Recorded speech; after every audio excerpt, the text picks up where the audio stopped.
Welcome to Modern Anarchy, the podcast exploring sex, relationships, and liberation. I'm your host, Nicole. I tried to keep her quiet, but she's screaming inside of me. I tried to keep her hiding, oh, shut up. I tried to keep her quiet, but she's a wild, wild woman. On today's episode, we have Alan Turner. Join us for a conversation about creating narratives of play and nourishing connections. Together, we talk about boldly embracing your authenticity, learning to practice love, and stepping into the flow state of play. Hello, dear listener, and welcome back to Modern Anarchy. I am so delighted to have all of you pleasure activists from around the world tuning in each Wednesday for another episode. And if you're new here, hello, I'm Nicole, your host, a sex and relationship psychotherapist with training in psychedelic integration therapy. Dear listener, if you have been tuning into the podcast, I know that you know I am always talking about how we are formed by our relationships, right? The field of psychology talks about the self in relation. We have a concept of identity that is formed through our multiple relationships that reflect and are mirrors to different aspects of ourselves. And so today's conversation, we get into the ecology of our relationships, our interconnectedness. And I often talk to my clients about how our relationships are living plants, right? Sometimes we overwater it, sometimes we underwater it, and we have to remember that these are actively living relationships. And so maybe one week we did underwater the plant, and to remember that it's not dead, it's still there, right? What do we want to do with this living relationship that we have? Often we get so lost in the past, right, of what we've done, what has happened, right, the ways we have or haven't watered the plant or the soil that was there, forgetting that we are in the here and the now and getting to choose how we want to move forward with these dynamics. And a big part of these dynamics is also talking about the narratives. Dear listener, we are all telling ourselves narratives about our lives.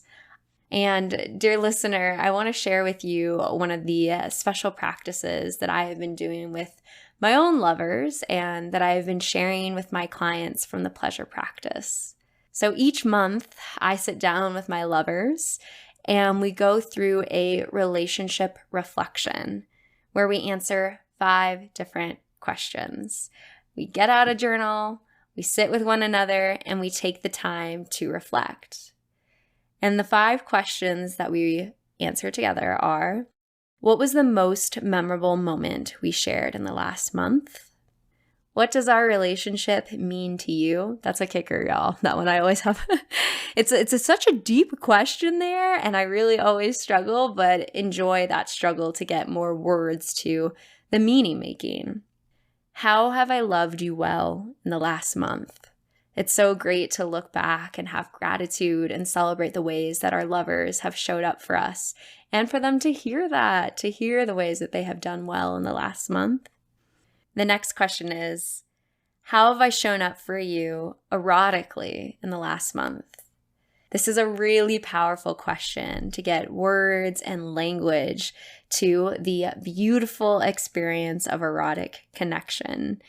And if you're not exploring eroticism with this person that you're practicing the reflection with, feel free to change this out with other aspects of your dynamic. Maybe, how have you shown up for me emotionally? How have you shown up for me spiritually? And the final question is, what are you most grateful for in our connection? I really love closing out with that gratitude. And dear listener, I've been really enjoying answering these questions with my lovers. It has been so meaningful to hear how they're seeing the dynamic, to give words to how I am seeing our connection, and then to be able to actually look at them written out in a journal. And we do these questions once a month, And at the end of answering them, we look back to the last month and reflect on the ways that we have changed or grown since the last time we answered the questions. And it's been such an act of deepening our connection, and it is one of the things that I share with all of my clients from the pleasure practice, and I've certainly shared with my own friends and community. And so I wanted to share it with you too, dear listener, especially since today's conversation talks about narratives and the ecology of our relationships. And so I have linked that below in the show notes for you to check out and to explore. I would love for you to send me a message and let me know how this practice is deepening and fostering more intimacy in your connections. All right. If you are ready to liberate your pleasure and work with me, you can explore my offerings at modernanarchypodcast.com, linked in the show notes below. And I want to send a big thank you to all of my Patreon supporters. You are keeping this podcast free and accessible to all people. And with that, dear listener, please know that I am sending you all of my love, and let's tune in to today's episode. So then the first question I like to ask each guest is, how would you introduce yourself to the listeners? Oh, that's a good question. Well, my name is Alan Turner. I'm kind of all over the place. I am a person who gets bored easily, and I'm always finding new things to engage my mind and my body. In terms of overall how I present in the world is I have a big giant male body. I'm 6'4", black and indigenous, huge arm span. So I'm a big presence when I walk into a room, and I've got this voice. I identify kind of as genderqueer. I'm a belly dancer in addition to being a game designer and a writer and a filmmaker and a storyteller. I'm non-monogamous, polyamorous. I guess I use the word, but I don't always quite fit in some of the regular descriptions of what polyamory is. I guess my relationships tend to be, they fall in that kind of garden party space, but I kind of like to think of my polyness as more of a reach back to my indigenous heritages. It's an anti-colonial thing, right? It's this idea of saying relationships are part of our ecology, right? And our needs, I don't know, mushrooms or trees or whatever, right? And so there's this mycelium that you reach out and build up around you that becomes that support network, right? And you want that to be made of quality, engaged, present people, and figuring out where they fit.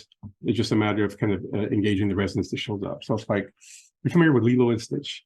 Yes, I am. So yeah. I like to think of my poly as Lilo and Stitch poly. Where it's just there are all these people in the world, and I don't know what kind of relationship I can have with them. Yeah. And as I figure out what that relationship is, I lean into the resonance. I like resonance more than orientation, because I feel like everybody's kind of like a song. Everyone is a movement. Yeah. And you kind of figure out what works for you, and you lean into the things that are nourishing. And then you figure out where people fit. Some people are paternal and maternal relatives. Some people are aunties and uncles. Some people are lovers. Some people are lovers of you. Some people are lovers with you. Some people are youngers, and they're more there for you to be a mentor and a lover of them. So, but decoupling sexuality from that love kinship relationship. God, I have hours of conversation just to unpack that, right? Yeah. Let's go. Yeah. And my other thing is play, right? And I feel like play fits into all of that stuff, right? So play is my go-to for figuring out where I am and how I am and who I am in a given space. So beautiful. I'm so excited. It feels really like a good time for me. I just released an episode on relationship anarchy, some of the same concepts you're hitting on and talking about how relationships are play and all of this. So I'm really excited to get to talk to you today and hear your perspective. I'm curious if you would consider this a spiritual journey. When you say this, are you referring to deconstructing the ways society has told us to be in relationships? I don't know if I would even call it a spiritual journey. I would just say it's just a necessity of being in the world that we're in.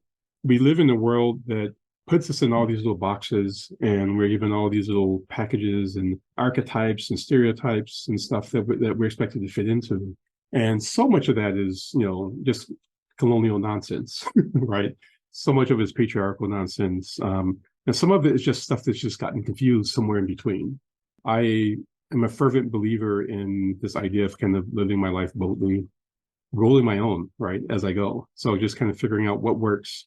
And it's not always easy, but it's a necessary thing, because I've definitely had my own bouts with depression and struggles with life. And there have definitely been times when I was trying so hard to fit into all those little prescribed boxes and whatnot. And it made me miserable. Yeah. And I've got I have a big queer poly family, and my oldest child is trans. My youngest child is queer.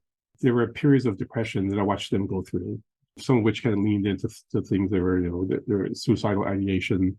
And there was a realization that I have to model for them living in the world and being who they are and not tucking myself away. And so that was a big conversation in our house. It was a scary thing, because once I said, okay, everything is out, everybody's out about everything, that had a bigger effect than I thought it was going to have, right? My kids are in various organizations at school, and they start talking about things that are going on at home and our relationship styles and all this stuff. I'm like, oh shit. I didn't actually think that they were going to take it that far, but they were. And I couldn't go and say, oh, you can't talk about those things. Right. Because the goal was to kind of be bold and be big and take up the space that we need to be who we are and be healthy and be nourished. So that definitely made things uncomfortable, but it also built up made me understand some boundaries that helped me understand a little bit of how to navigate this stuff and not feel like I have to, I'm going to self-destruct every time somebody finds out a piece of information about me. Yeah. How do you navigate that? Like, how do you kind of like gauge with people how to move through the world of whether to be out or in, and what that looks like for you? Well, I think the first thing is trying to just be in my own space and not try to push that narrative out onto other people. Sure. Right. So I have my levels of outness, and I know other people have their levels of outness in the world, where going from place to place, from block to block, you're not really sure what's safe. Right. So part of it is just kind of being okay with me where I'm at. And in those points when I engage with people and something gets triggered or something gets tickled inside, instead of being reactive to that and just kind of going into my fear spaces, and I've got a ton of them, because I grew up also in a very abusive household. And so there's like a certain level of hypervigilance that I have just as a way of moving through the world. But trying not to lean into those fear spaces and sitting back and taking time with them. Dance helps a lot, and the play helps a lot, right? So in those places, I can take my mind off of the thing that is making me uncomfortable, and I can turn them into like some kind of somatic engagement, right? And I can take it out of my body and put it into something else. Then once it's out of me and something else, there's this capacity to start building a relationship and have a conversation with it. And the goal isn't to always purge and remove things and say, these things are bad and they shouldn't be a part of my existence. It's kind of figuring out where do they actually fit in a way that they blend and don't become a problem, but they in themselves get nourished in a way that makes them healthy. Right. So it's a dance. So yes, it is a dance. Everything I do kind of comes back to dance and play. Yeah, I love that as a way to understand, because there's no easy answer to that of like, how do you navigate through the world? And it's always going to be different for different identities, different spaces, all the pieces, right? And I keep coming back to the realities of just the cultural narratives around these things, right? We're coming from different cultural spaces around what the actions we're taking and the narrative of our lives and what it means. And when there's a different culture that sees that as maybe sin or other things, right? Like it's not, we're not going to argue with that, right? These are just different cultural narratives that we can take space from in that way. And so how do we protect ourselves and dance in that space is so nuanced. I'd be curious, like, when did you first learn about this orientation to relationships, and what was that process like for you? So I think it came out of, like I said, I grew up in this really abusive household. And as a kid, we weren't allowed to go outside. I didn't have much engagement with other people. And so I didn't actually really get out into the world until my dad got sick real bad with diabetes. The threat that he represented kind of stopped. And the threat that my mom represented kind of stopped. And I had to go out into the world. And so at that point, I was like this monk coming down from a mountain. And despite the fact I was living in Chicago, my engagement with people was always from a distance and watching. I was also going to be a man of the cloth. I was inspired for the Christian Brothers. And so I kind of spilled out of these really contained type boxes into the world. And I started engaging with people, and I was just watching. I do a lot of watching. There's this hypervigilance, right? And I had to figure out consciously and unconsciously how to turn that hypervigilance into useful, nourishing thing, and not just a thing that was going to give me constant anxieties. Sure. And so part of that was just kind of watching the mechanics of people engaging with each other. Everything to me is things made of things that affecting things, making more things. So it's like not being distracted with the monoliths, and then kind of looking at the smaller pieces to make that monolith up. As I watched people, I kind of looked at the things that they did and how they talked to each other and what felt right to me and what felt wrong to me. I have a very service driven orientation. So one of my instincts was always to kind of move in and trying to find ways to connect with people through a service space. And again, part of that was also something that came out of the being safe in abusive spaces, but also a lot of it was just my nature. I wanted to help. Yeah, of course. And so that being my first point of engagement with people was interesting, because then it also put me in a position where people would just tell me stuff about themselves. Once we got to a place where we were safe, people opened up. And I don't know if it was like, some priestly energy that they were picking up on, or people would regularly go, "Oh, you're not what I expected." So you would meet me, have a stereotype, and then it would just kind of fall apart because I'm not doing any of the things they expect of a giant, dark, black guy with a deep voice. So I just got into a habit of kind of cataloging the interactions and watching what people did. As I delved deeper into play and the mechanics of play, doing things like tabletop role-playing games and whatnot, just the idea of figuring out how to make characters is all about thinking, what narrative am I, and how am I going to engage with this bigger narrative around me? How am I going to be safe in it? How am I going to be participatory in it? There's all this stuff, right? And so being in that play space, the play was always also a way for me to deal with stress and grief and fear and whatnot. So again, I just kept engaging both in watching people playing, taking the things that I've saw people doing and figuring out ways to turn those into play mechanics, things that were tangible that I can touch and engage with. That just kind of kept building layers of understanding.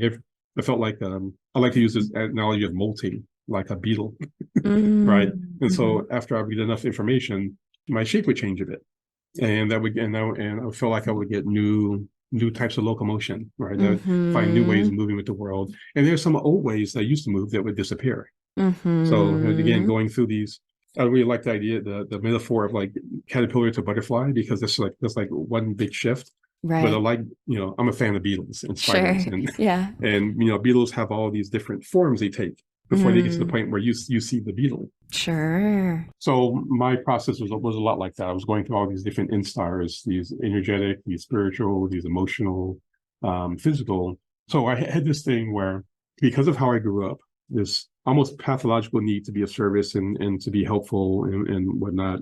And I was sick a lot. So I didn't actually expect to live past being 30 years old. Wow. So a lot of my helping was like, I wanted to leave something, before I died. And then one day I woke up, and I was past 30. I was like, I guess I need another plan. Because I'm still here. Yes. And that's when I started really to lean into, how do I put all this stuff into practice? And so that's when I started to lean into actually really making things. I got involved in making games and building games and doing all this youth work. And then in my 40s is when I really dug into the dance. And then now everything has kind of come together in like this space of, eldership of a sort, where I get to share that with other people.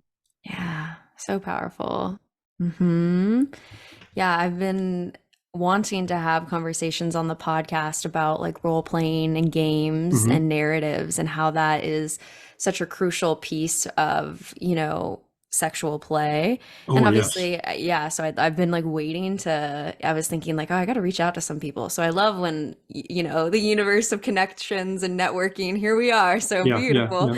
And I think a lot about the ways in like narrative therapy, we're always telling ourselves narratives of who we are, right? And then that's culturally laden. So we're doing that every single day, right? I have a narrative of who I am, what this Hmm. conversation means to me that I'm having right now, and then all the dynamics. But also when we take that next level to it too, of like, what narratives do I want to play with, right? And then the Right. joy of constructing those. So I'd be Yeah. curious, yeah, how you see those things connected.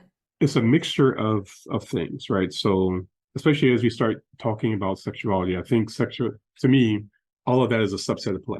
Yes. Play in Should this be. space, it should be, yeah, ideally, right? Yeah. And again, that's a problem with all these great little templates around us. But Yeah. I feel like play is a place of presence, Hmm. right? That's where you're being really, really present with another person. If you're in a place where there's this guy, Bernie DeKoven, that talks about this idea of being well played, right?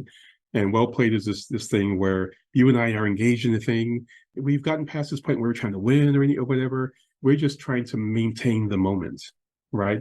Uses this metaphor of a ping pong game where maybe my skill is less than your skill, and we start playing, and you recognize what my skill is at, and I recognize where your skill is at, and you start to adjust your skill down a little bit so that I could play with you, but not so much that there's not a pull for me to dig in a little harder, right? So I can kind of reach up.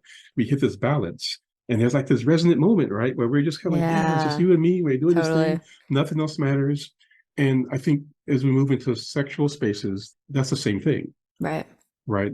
As we get older, we are directed away from using play, even being engaged in play, right? Mm. But then we get to a point where we start to engage our bodies and we start to get other people, and we get those present moments. We live in a world where those things get totally divorced Hmm. for the vast majority of people. Yeah. There are people who get it. They get this idea that oh wait, I can actually play in this space too. Like to me, another person's body is just like, oh, that's just a total play zone, right? Hmm. What does your skin feel like? What does your voice sound like? Hmm. Right. What do your eyes do? How does your body move? Hmm. How do I feel when you touch me? All those things, right? Right. So it's this opportunity for exploring Hmm. and digging in deep with someone. Hmm. And then there's the idea of like what awakens, right? And then that's where those narratives start to play to show up, because there's pieces of us that don't get to be seen because we're code switching all day long, Right. right? Right. But then when we get into these present spaces, some of those other pieces of ourselves, those I don't even want to call them shadows, because they're not shadows. They're just part of our spectrum of being, right? Totally. It's like we're Hmm. this cloud of possibilities. But some pieces go, hey, I haven't been nourished in a while, but this feels good to me. Can we do Hmm. this? And sometimes we need, fantasies and things to kind of give us permission to let those things out. Right. But once they're out, they're like, yes, they spread their wings. Hmm. And when it's done in a way where we've got good consent and everyone is safe, we feel alive, right? Yeah. We feel like the world is so much bigger. I don't know about you, but I've totally had interactions with people where when I walked away, I'm like, yeah, the world is all right. Hmm. And that could have been a sexual experience. It could have just been a conversation, but they gave me that bit of present nourishment Yeah. that allowed my mind to settle just a little bit, allowed my heart to kind of relax a little bit, and I got to be okay just being me in that moment, and I got to see a piece of them in that moment, and that's a gift to Oh, yeah. between each other, right? Hmm. Yeah. And the ways that that energy is, I guess I want to say almost the same, not the same, but similar to other areas of our lives, right? Yeah, Like yeah, the conversations we have, these other moments, like that same sort of alive feeling of presence and intimacy and connection yeah, ripples out into all areas of your life. And I feel like yes, you can yeah, notice that with the people who play, and you feel that in their presence and the ways that they're able to be dynamic with other people in the world. So it's like a microcosm for the other areas of your life, right? right, right, Which is what breaks my heart about it, that so many people are in this space where they can't or feel unable to play. right. I get it. This microcosm is also this place of metabolizing, Mm. right? It's a place where we get to try out things, we get to explore things. So failure becomes part of the process. And we're okay when we're in play, we're okay with failure. Failure allows us to move forward. It gives us a challenge to say, oh, and not only did I not succeed, but I know why I didn't succeed. and I'm free to kind of try this again. And once you can get in that mindset, if you can spill that out into the rest of your world and the rest of your Yeah. relationships, if you make a misstep with somebody and someone says a word or uses a word in a way that you don't think they should be using it, or they do a thing, it's much easier to have a conversation with them about what's going on, as opposed to projecting these boxes of you're bad, you're good, you're whatever, because you did the thing that shouldn't be done. And so it gives you a much more forgiving space to live in. Right, right. Which we could also translate into higher risk edge play sorts of dynamics where people are doing Absolutely. taken things. And then we have, significantly more risk when we quote unquote fail or mess up, right? And then I think that's also why we see, in an ideal world and community, right? Such good communication on the people Hmm. who play in that area, because Yes. you have to communicate so much. And then you see those skills of communication translate into other areas of their life where they're very clear, like, this is the consent. Where are you at? What, talk to me. Let me know Yeah. what's going Yeah. on. And so in these ideal worlds, when we're playing, yeah, that skill base there translates to all the other areas of your life. Yeah, absolutely. And getting into that risk space requires us to get some trust, Oh, yeah. right? Yep. And that trust can only happen with someone who's present with you, Mm-hmm. right? Because you need to know that that person's playing. When they're playing, they're paying attention to your responses in the play. So if we're doing some kind of kink engagement, I'm leading the role or I'm leading the play. I want you to feel safe to know that I'm paying attention to what's happening in you. So, because sometimes we're not even aware of what's happening ourselves, Totally. Yeah. right? And so we may be doing something, and something activates something that you had even forgotten about. There's something that had been tucked away in the back of your mind, right? And you're in this deep subspace, and then Yeah. boom, you're back into a triggered moment. Yeah. And you may not even be aware of that, but I Nope. have to be aware of it as a person who's Yeah. being present and playing with you, right? Mm-hmm. And it is a hypervigilance, but it's a loving hypervigilance, Yes, it is. that says, oh, let's stop for a moment. What's going on? Mm-hmm. And Mm-hmm. then being comfortable shifting from being deeply engaged into something and then switching back into a conversation to say, hey, are we okay? Can we proceed? Right? Mm-hmm. I know that's a thing that's hard for a lot of people, because once the momentum is broken, it's gone to them, right? But if like that play is a part of like your being, then you can shift back into it, right? It's like if you watch kids you take a kid to a park, you go Mm-hmm. into a sandbox, they'll walk into the sandbox and they'll see a stick, right? And suddenly that stick is a sword, and so everybody in the sandbox agrees that that's a sword, and everybody's having a good time, and they're doing like whatever kind of play fighting or whatever they're doing with it, and then somebody falls and gets hurt. Mm. You know, Right. Right. everyone rushes to take care of that person, Mm-hmm. and after they've dealt with that moment, for the most part, the kids will go, oh, look at this thing over here, and they'll switch, right? And they'll switch that energy and go right back into play, Yep. right? Again, this is something that we lose the capacity to do as we get older, because we get all these fear narratives and all these pain narratives, and we get all this grief, and we get all this trauma that gets stuck in our bodies. And so there's the idea of the zone of resilience, right? And so our capacities to kind of go and then come back and get tougher. There's so much permission we need to give ourselves to make those switches. But yeah, I don't know. I think it can be done. I know people who do it on the regular. I try to do it, and sometimes we fail. But again, failure is part of the process, right? So if you fail, say, hey, what's happening? Can we reload? Right. Can we stop? Can we Mm-hmm. change this? Can we switch to another narrative? There's always a course correction that can be made. Right, right. You And it's know. so scary when you first start taking those steps, and we can maybe blame media, porn, right, for giving us these, scenarios where the dance is perfect every single Hmm. time, and we never Yes. see that, sort of like you said, like that playground moment where the kid hurts the knee and we have to pause, but then go back into the play. And so it's so interesting the ways that we can see that and know that in our childhood, but because of the narratives around sexuality and all of this, the pressure around the performance and it being, the structured act, we seem to lose that ability to understand the same connections of play in sex, which are so deeply linked, Yeah. right? So, Yeah. and you can't play with full consent if there's not the opportunity to say no at any time, right? But so Right. many people, myself included in the past, would just so struggle about like trying to pause the dynamic because, yeah, what if it ruins the fire? And where I'm at now, it's like, God, like that brings more wood onto the fire in the sense of Yes. Yeah. being able to feel safe, right? Like, Right. God, I can Right. pause this at any time. We giggle and get back into it. It's like, oh, how hot, that we Yeah. have Yeah. that space. And that not only is it hot in that moment, it is hot for the moments that come after, Right. because you know that I feel like once you have an emotional memory of having moved through a painful type thing with somebody, you know you can do that. Right. So you fear those moments less and less.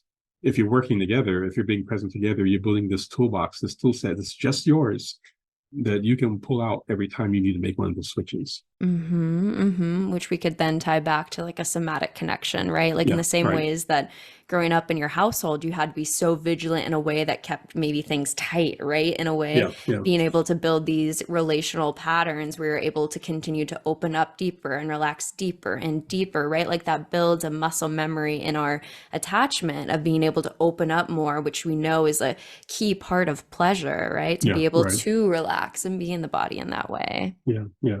I teach game design. Cool. And one of the things I'm often telling my kids is that I like to think of it like Kung Fu. Mm. And, you've got to throw 1,000 punches and 1,000 kicks before it becomes muscle memory. And Yeah. the stuff that we do initially, it's a little bit of a struggle, but you have to get it in your body.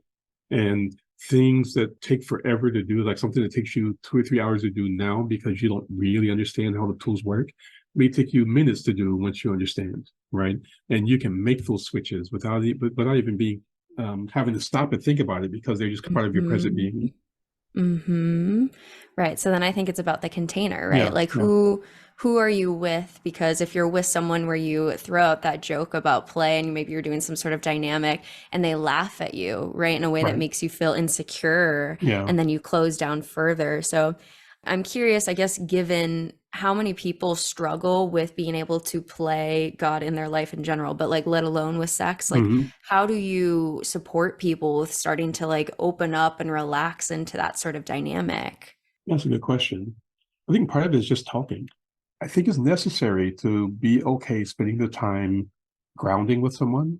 And grounding isn't, sitting there meditating or whatnot, right? Grounding is figuring out where are the points that you two connect that feel safe and you can build a foundation with.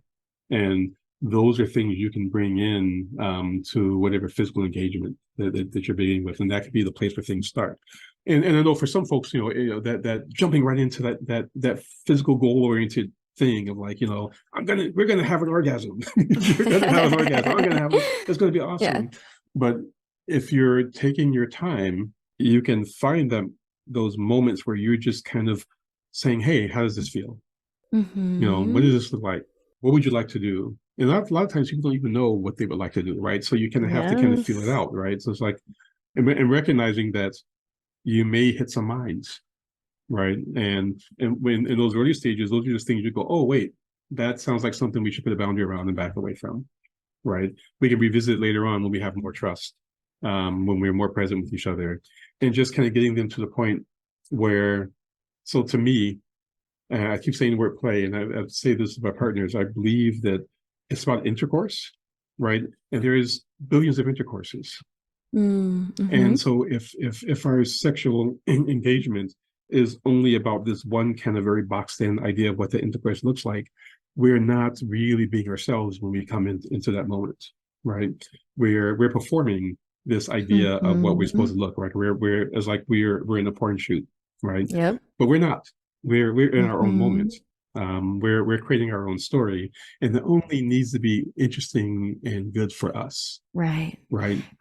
And then saying, hey, have you gone far enough, right? So those first engagements don't have to be like, the biggest, greatest, sex that you have. It could just be kissing, right? It could just be, touching. It can be just, just the process of walking down the street with somebody, holding hands, right? Getting into those physical engagements where you feel safe and connected to a person. It's planting those seeds that later on you can come back and say, hey, let's do this other thing. It's like when someone may say, I don't feel comfortable doing those other things, but I'm like, but what if you were a pirate? Would you feel comfortable? Like, yeah. And so giving people those little containers, those little narratives that help them switch the lens they're looking at something with. So they're willing to give something a try, but not in a way where you're manipulating someone. It can't be about manipulation. It can't be a gaslighting. It's gotta be like, hey, let's try this thing. Let's be spies. Let's be pirates. Whatever imaginative thing comes to mind that makes it seem like, oh, okay, we can expand a little bit more in this narrative ideal, and then come back out of it and say, and I think the retrospection is important, right? Yeah. To come back out and say, well, how did that feel? What was working? Do we want to do that again? And I think a lot of times people forget that part. Huge part. This, to me, this is all ritual. And any good ritual love that. has a point where at the end of the ritual, there needs to be a thing that brings you back to the world that you have to navigate in. And if you're not doing that, you're not tying off those loose threads and finding a way to tuck that energy away so it doesn't kind of cause a person to unravel, then you're engaging something in a very selfish way, because that's just about what you need and what you want, but you're not really engaging and being present with the needs of the other person. Right. I love the word ritual, right? That intentionality, which to me brings up ideas of romance. And for me, I'm just thinking about, kind of like you'd said, some people don't even know what they want or what sounds good to them or fun or exciting. And I think if we think about like our neuronal pathways, kind of like a muscle, like this is truly a weak muscle for most of us because of the shame of, our culture, where it's like, oh, if you're thinking about that, fantasizing, oh, how bad, right? So like we've been trying to shut those off in a lot of ways. So actually starting to fantasize and think about what sort of roles or stories would be exciting truly is a muscle that at first feels weak, and then you keep lifting and get stronger. And I think all of us as society need to be doing that work for our own pleasure. And, as you were talking about the ways that you're building this container with someone where you're close and connected and feeling safe and checking in at the end, it makes me so excited about a world of playing with people through years of my life. And I'm young, so I kind of want to ask your wisdom here of like, what is it like when you've built these relationships through years? I think so much of the research shows this world where sex gets boring and dull and you feel all of that. But if you're really playing and have multiple people in the ways that you play, I mean, I'm just curious what you would say to that. Yeah. There are things to consider, right? And I think something that most people miss is that our ableness is temporary. Every one of us is living in a body that at some point or another, parts of our physical capacities are going to have to change and shift. So as you move through life and you engage with people, the ways you engage have to change, and you have to be okay with the fact that changes. Finding people that you can go through your changes with and you can go through their changes with, it's easier said than done. Because a lot of times as we're going through our changes, mentally, emotionally, physically, they come with a lot of grief and a lot of shame, right? When if suddenly something happens and you can no longer walk, or you can no longer get an erection, or you can no longer get wet, or but all these things that happen, there's like such a identity wrapped around particular type of sexuality, and when we lose access to it, we think we don't have it anymore, right? But if you are looking at your physical relationships with people as like these ever-changing, expansive things, and it's not just about cock and pussy sex. Right. It is about also, touch, and it's also about how you're physically present with each other, and then you recognize your entire body is an organ of pleasure. Then it doesn't have to get boring, right? If you can say, oh, let's add this, let's dress this up. You can put one of these things on, or whatever. We can supplement our bodies and enhance our bodies, and we can restrict our bodies, and we can do all these things that tantalize and activate and make things feel better, and we can still stay in a safe space. So I want to be doing that, till I'm in the grave, right? So I'll be 90 years old causing a ruckus in the old folks home. Apparently it's high activity in those spaces. Changing the narrative, right? It's so needed. But yeah, I mean, I think even like adding more bodies to the Yeah, dynamic, adding right? more Like, bodies, yes, absolutely. oh, like, God, I love playing board games with multiple people. Like, right? Like, it's so fun to have more dynamics and energy and the ways that then creates an endless world of possibilities where, if people are getting bored with sex, like, it just makes me ask that question of like, what else is possible in terms of Right. fantasy and play and all these dynamics? Because there is no end to that Yeah. world that I truly know of. Yes, absolutely. And also don't forget, I've told friends that your voice is part of your sexuality, right? And just being in a place where you can talk someone into an experience of their body that is, figure out ways to be of service and to receive service, right? How do you give? How do you relax enough to let someone give to you? And how do you adjust? How do you identify when something doesn't feel good? How do you find words to tell people? Sometimes you don't find words. Sometimes your body tells, right? Yeah. Sometimes there's just sounds that come out as you move through the world and as you move through your own life. It's good to be present with what's happening with yourself so you can catalog and know what is your vocabulary for these things so that you're Hmm. able to catch yourself when things need to shift and you're able to watch things happen in the other person or people. You can always kind of keep weaving this wonderful, blissful engagement, of just being in the world, just being yourself. As you do this, you're going to wind up, at least I have, wind up letting go of more and more of these kind of boxes. you Yeah. know I've had this conversation with a colleague of mine. She was big into tarot and like things, the various arcana within tarot and then like Jungian archetypes and this idea that these things are like super universal, and they're not. Right. What they are they're shorthands. They give us access to something. They're scaffolding to get access to something bigger, and something deeper, and we'll get distracted by the shorthands, right? So, but as you get into your comfort spaces, right, as you get into your safe spaces, as you get more understanding of your body, we, I think we inherently start to drop some of those things, right? And we wind up in this kind of confluence of yes, where just kind of go, huh, what do I do now? And if it's always a yes, you just have to figure out what kind of yes it is. It becomes much easier to shift into what you need to shift into.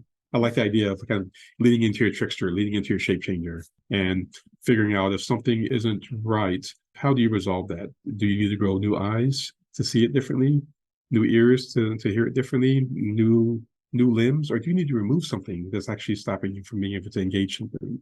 So yeah, I know that's kind of a rambling am. I'm response. I'm I'm tracking with you and it's beautiful. It's great. All of this content is amazing. I'm just thinking about the ways, as someone myself, like an improv class was the most terrifying thing for me in the world, right? So when you're talking about play, where you have to kind of like, we want to let go of these boxes and be in the present moment when we're Mhm. not in our head, you have to let go of wanting the right answer. Yes, yes.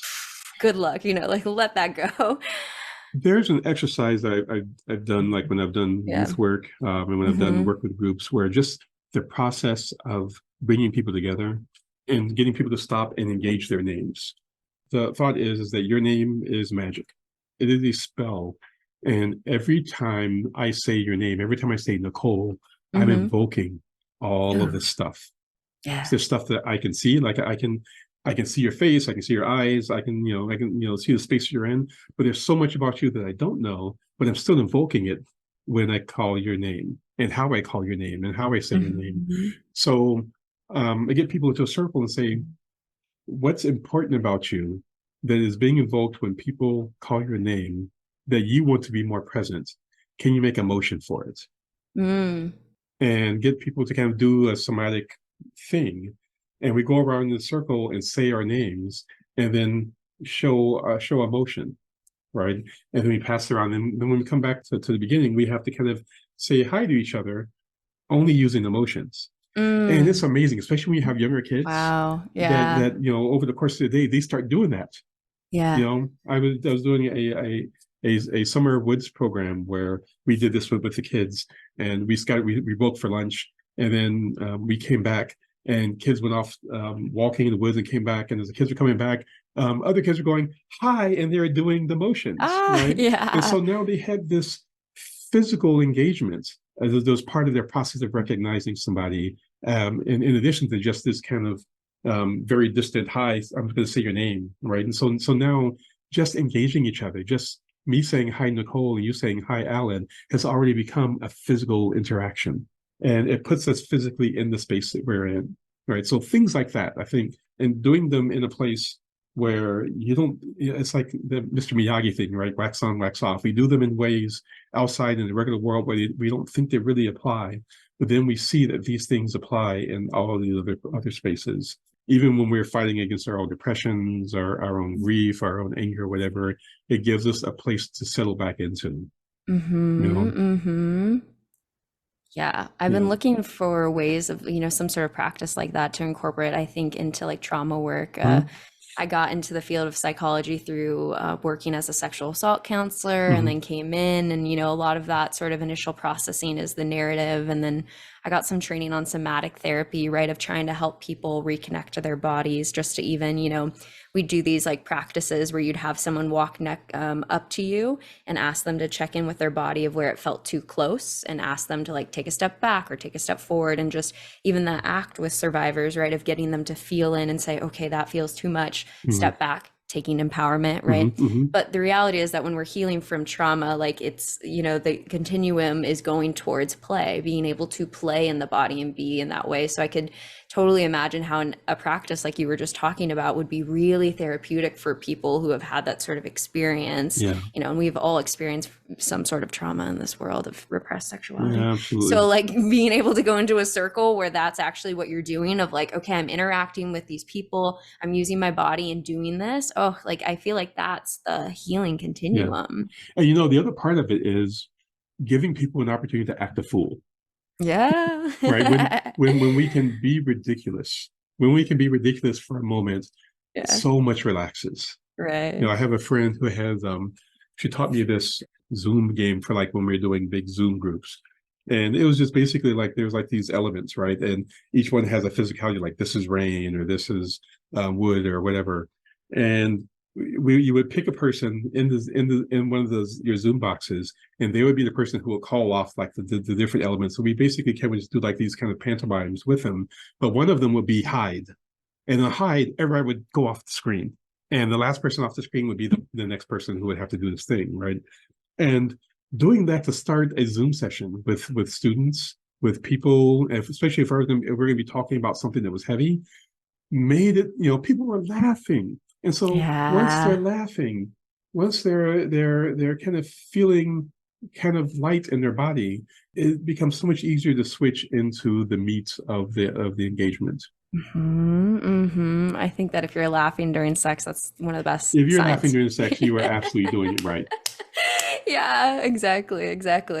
And I think part of this too is there's like this, I think in psychology, it's called like the Johari window. It's like thinking about the ways that you see other people, you have insight to yourself, and then the ways that other people see you. And I think part of this dynamic I'm thinking about is the ways that when we're up in our own head, like we hear all the thoughts, we hear all the thoughts, all the mess, all the judgments, all the, and we forget that the other person doesn't see that, right? So when we're stepping into these role plays and these dynamics or these different ways that we want to show up in the world, we have to hold that, like all that messiness, the other person doesn't see that. Yes. So you get to hold all of that up there and then give them a show. And like, what do you want to show to them through that power? But I think it's hard to hold that reality of the world that you see is not the world that other people are seeing inside. Like there is that separation. And when you're aware of that separation, then how do you want to play with that? What do you want to give? What do you want to hold back to create the persona, right? Right. And we can have personas and still be ourselves. And we can also have personas which are all performance. They're not necessarily things that we're doing to nourish ourselves. They're things that we're doing to feel like we need to fit in a particular space, right?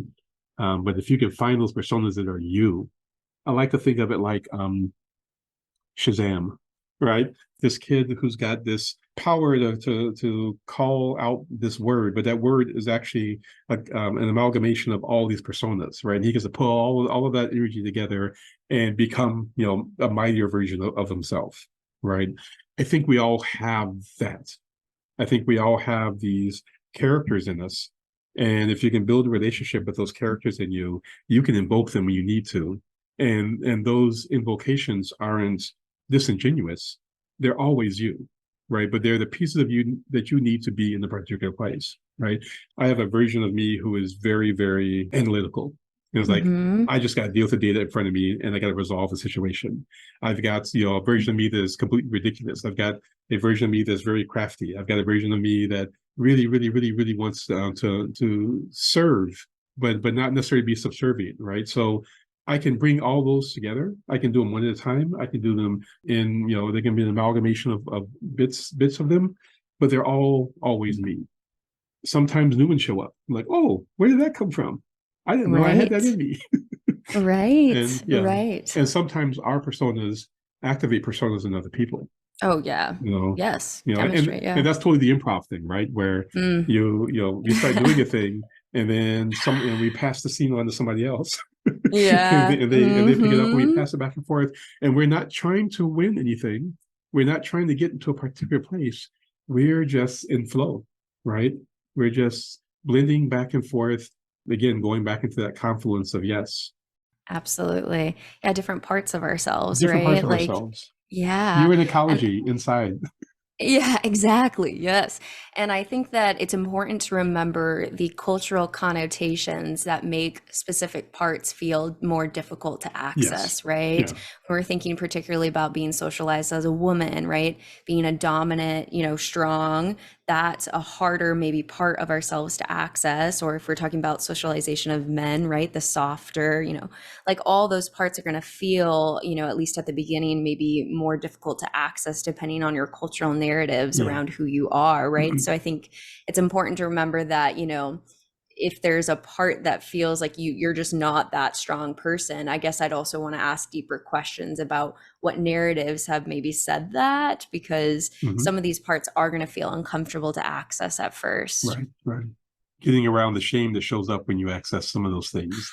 Because it's so many things can just send a person into a spiral, a self-destructive, self-hating spiral, just because they did something that felt good, that felt right, but they have been socialized that it is wrong. Yeah.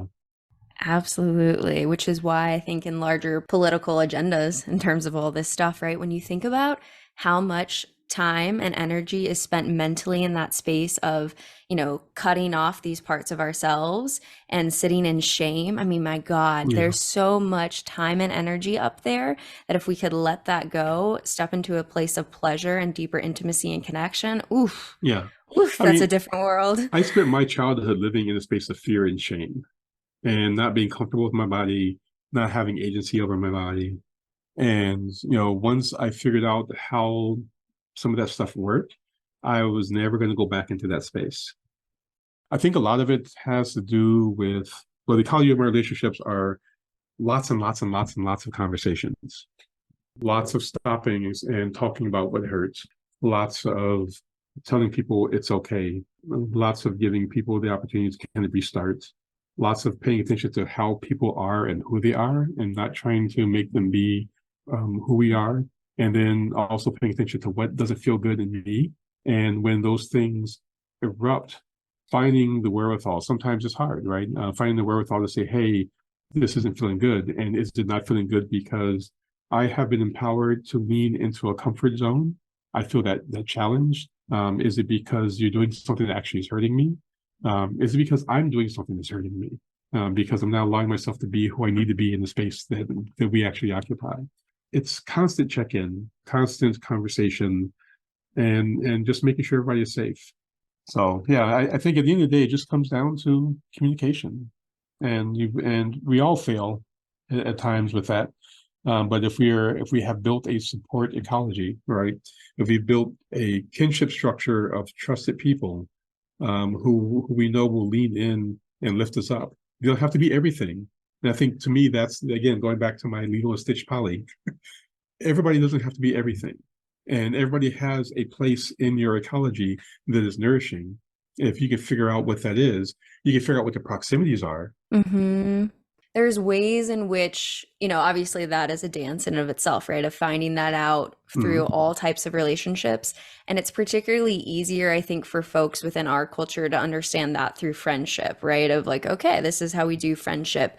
But now when we add the other cultural narrative of the romance myth where you're trying to find the one, Mhm. right? The one. And so they have to hit all of this. And if they don't, they're out because I need to find another one, right? Yeah. Like, Yeah. okay, and then you get people who start to practice non-monogamy and relationship anarchy, and so even though you're actively deciding that my values are not the one, now you're still having this space though where your brain has been so trained in that narrative Mhm. where it's like, okay, you start dating one person, then you date a second, and now suddenly it's like, who's better Yeah. actually, Right. maybe that one's bad, and then your brain's so trained in that programming to see the failures of the other relationship rather than the joys, like you're saying, Yeah. how can they benefit my world? And I think that's an active deconstruction process I'm still in, of like, it comes up and I'm like sitting with it and watching it and noticing it, but it takes so much insight to like watch that patterning happen. Yeah. Yeah.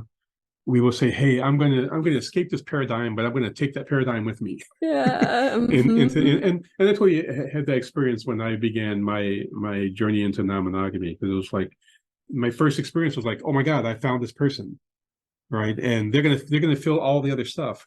And then when there were things that were problematic, it was even hard for me to break away from that relationship because I felt like I had to engage it because I was doing something so far off the beaten track that this is just what you get.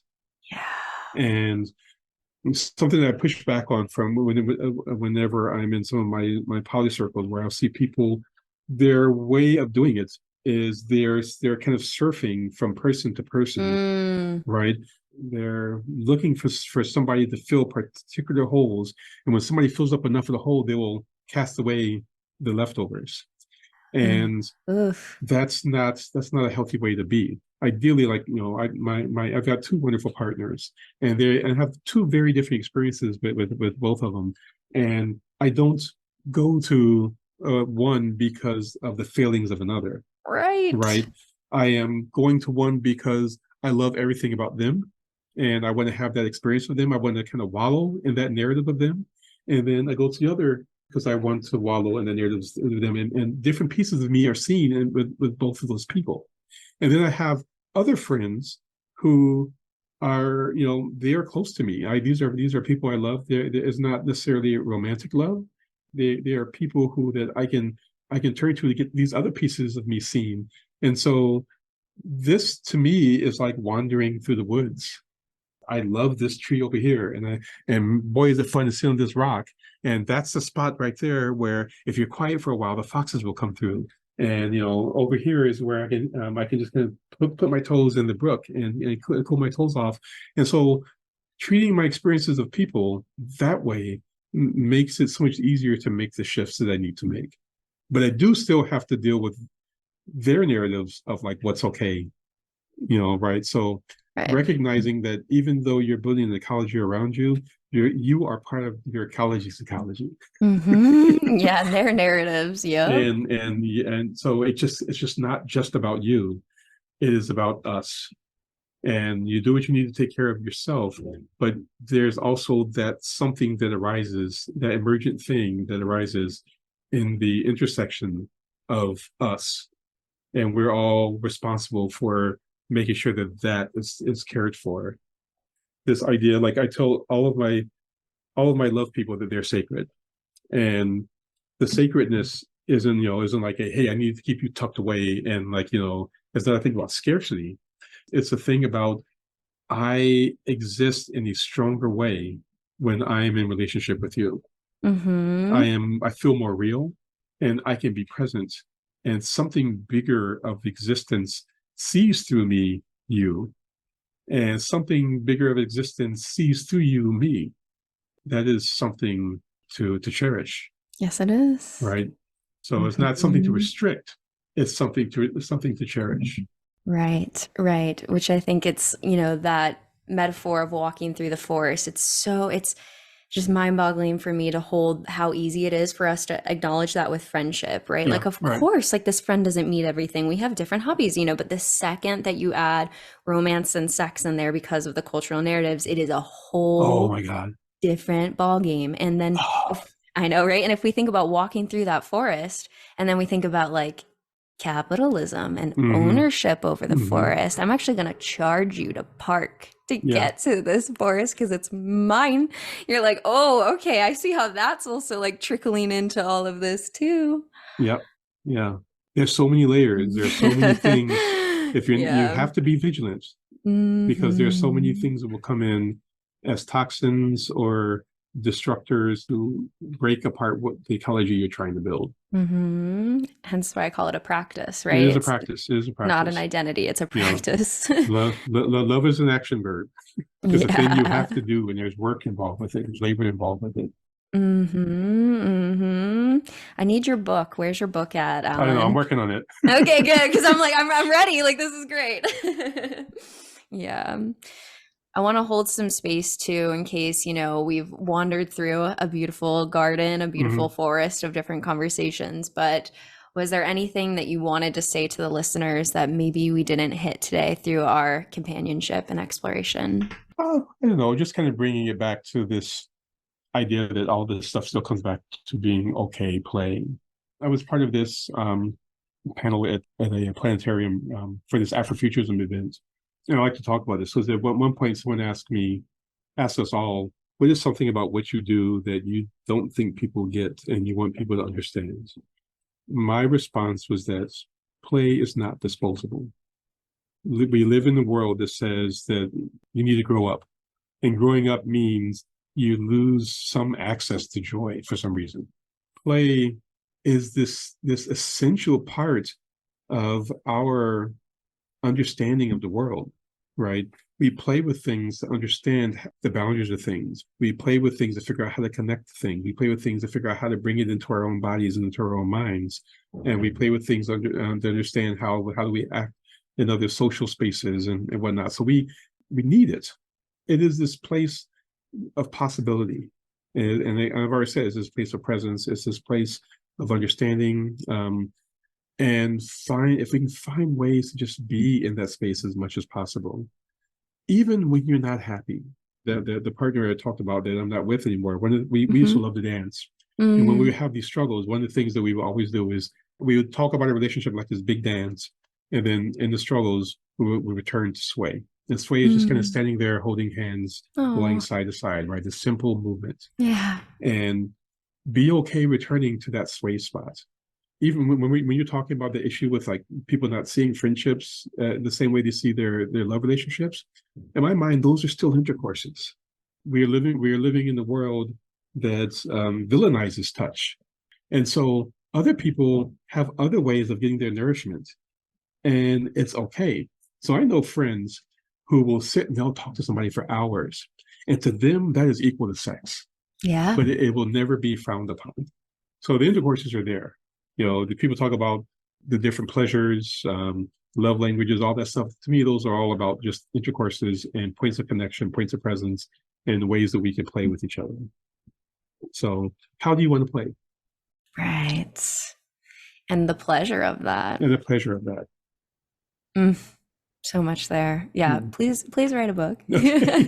Yes. Yeah. We need you in more context. I need more of your ideas. I could probably sit here and talk to you for hours about this, I imagine. Yeah. Oh my goodness, we've been talking for a while too. That's what So. I'm saying. I know I'm looking at the clock. I'm like, see, and I think that's also the beauty of life. Like if we could just even encapsulate what you just said, right? Like flow state, right? Like you Yeah. and I have been in that flow state of going back and forth, present, and that happens when we're doing the things that are connected and bring us pleasure, right? And there's so many ways in the world and systems where we have to do things that are so incongruent with our authenticity, and we feel the drudgery of that every day when we're like, God, another minute of this, compared to these moments where we hit these flow states with people and it feels natural and right, and that space where time just kind of eludes away. And Yeah. if we can Yeah. find more ways to bring that sort of presence into our world, I think it will be a different space. Yeah. Yes, please.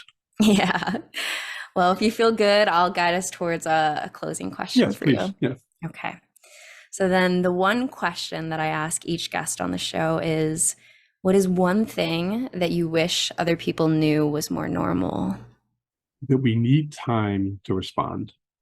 So as a teacher thing, very often we will ask questions of people, and if they're not ready to fire a response back to us right away, we take that as indecision.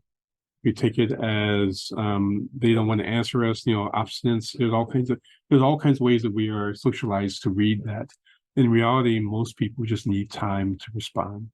And if you're going to be present with people, give them time to respond to your questions.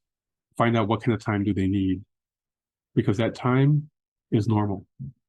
Everybody needs some time. Yeah. Yeah. And the ways that time will also change your response, right? Like you can have that response the first day and then a week later, a month later, a year your mind later. may change, right? Yeah. Your yeses will shift and your no's will shift. You need time and some relative connection to figure out the truth and to give the response. And the fact that things change, that's perfectly normal. Yeah, and I think like even being able to sit back, especially in, these open relating dynamics where sometimes, like you said, people can go from one person to one person to one person to the next, like being able to have these moments where you can sit and reflect on like how these relationships are impacting you, where you're going, like that takes time to reflect and be in maybe that aloneness to a degree, but maybe that's just my individualistic Western lens that is like prioritizing that, because not all cultures do that, right? But I feel like having that time to be able to sit back and like think about these different things also shifts how I show up when I hold that space for myself to think about it. Yeah, absolutely. Yeah. Well, it has been such a pleasure to connect with you and to have you on the podcast today. Thank you. Thank you so much for having me here. It was great to talk with you. Yeah. Where do you want to plug so people can find your work and all that you do? I teach at DePaul University. I teach video game design and play stuff. But I also do bits of life coaching on the side. So I have a space called crowmagics.com. Right. And it's about getting people to kind of sit and just connect. And so I post thoughts on there semi-regularly, and I invite people to do my version of coaching is really just kind of walks and talks. And so like walking with relatives is one of them, where we just kind of go off into walk in the woods and we'll just talk about stuff. And feel free to reach out to me via crowmagics.com. I'm happy to have a chat. I'm always happy to sit down with people and find out more about the world. Great. I'll have all of that linked below so people can connect with you. So thank you, Alan. You're welcome. Thank you. If you enjoyed today's episode, then leave us a 5-star review wherever you listen to your podcast. And head on over to modernanarchypodcast.com to get resources and learn more about all the things we talked about on today's episode. I want to thank you for tuning in, and I will see you all next week.